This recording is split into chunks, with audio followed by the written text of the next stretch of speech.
हम लोग आयुष छात्र हैं और हम लोग BHMS, BUMS, BAMS, यूनानी, आयुर्वेदा सब है छात्र। इसमें 5 बॉडीज हैं आयुष छात्र में, जिसकी 2 बॉडी हैं, एक NCISM, एक NCH।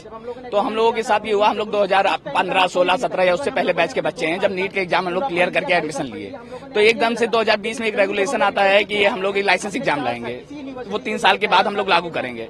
उसमें इन्होंने कहा कि हम लोगों ने RTI डाला कि ये किस बैच से लागू होगा। ये RTI की कॉपी है। उन्होंने कहा कि जब कानून आएगा तो उसके नए बैच से लागू होगा। तो हम लोगों ने कहा ठीक है। उसके बाद 2023 में इन्होंने 29 नवंबर 2023 में रेगुलेशन लाई। उसमें इन्होंने कहा कि हम लोग जो 29 नवंबर 2023 के पहले इंटर्नशिप ज्वाइन किए उनके ऊपर ये नेक्स्ट एग्जाम लागू नहीं होगा। उसके बाद जो इंटर्नशिप ज्वाइन किए उस पर ये नेक्स्ट एग्जाम लागू होगा।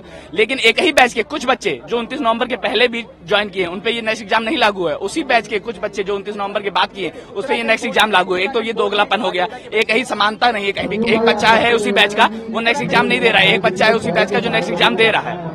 उसके बाद हम लोगों ने जब RTI भी पूछा तो इन्होंने कह दिया कि हम अपने रूल कभी भी बदल सकते हैं। उसके बाद हम लोगों ने हाई कोर्ट में केस भी किया, उसमें डिसमिस हुए। हम लोग सुप्रीम कोर्ट जाएंगे और हम लोगों ने जब भी ये कहा तो हम लोग की मांग यही है कि 2023 में SLP आई, ये नया कानून आया तो ये MBBS में भी 2024 के बैच से बच्चों से लागू हो रहा है, तो उन्होंने 2023 में लागू किया। तो हम लोग भी यही चाहते हैं कि ये नए बैच से लागू हो, ना कि पुराने बैच से। क्योंकि हम लोग जब एडमिशन लिए उस समय हम लोग को नहीं बताया गया कि कोई भी लाइसेंस है। अगर हम लोग को पता होता हम लोग रसिया से जाके MBBS कर लेते या बाहर से पढ़ लेते, आगे लाइसेंस एग्जाम दे देते। हम लोग अपने 5.5 साल का कोर्स जो 8 साल में कंप्लीट कर रहे हैं, 9 साल में कंप्लीट कर रहे हैं, इन्हीं की देरी से, सरकार की यूनिवर्सिटी की देरी से। सरकार की यूनिवर्सिटी के पेपर लीक हो जाते हैं, ये हो जाते हैं, हम उनकी देरी से लेट हो रहे हैं। एग्जाम वो लोग लेट करते हैं, हम लोग उनकी वजह से लेट हो रहे हैं। अब वही चीज हम लोग को कह रहे हैं कि लाइसेंस एग्जाम दीजिए। बीच में कोई भी गेम शुरू होता है, बीच में रूल नहीं बदले जाते हैं, जब गेम की स्टार्टिंग में रूल रहते हैं। अब सरकार यही कर रही है कि हम लोग के जो भी कोर्स है उसके बीच में रूल बदल दे रही है। ऐसा क्यों?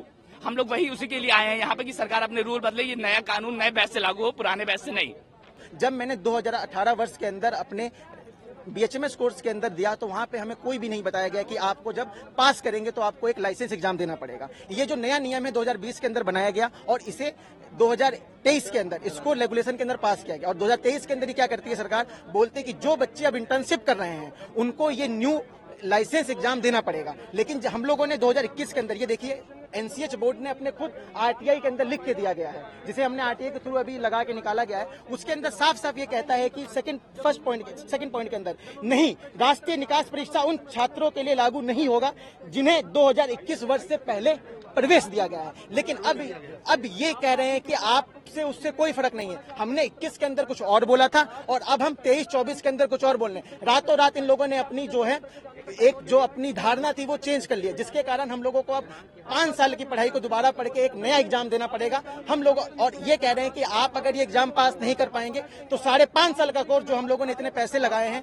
सभी लोग गरीब परिवार से आते हैं, यहाँ पे लोन लेके पढ़ाई की गई है, उसको पढ़ने के बाद सिर्फ एक BSc डिग्री की जैसे हम लोग गवर्नमेंट जॉब, अब आप सभी को पता है कि देश में गवर्नमेंट जॉब कितनी है, सिर्फ 2% गवर्नमेंट जॉब निकलती है। और हम सभी डॉक्टर अगर लाइसेंस नहीं ले पाएंगे तो हमें प्रैक्टिस करने का कोई भी हक नहीं दिया जाएगा।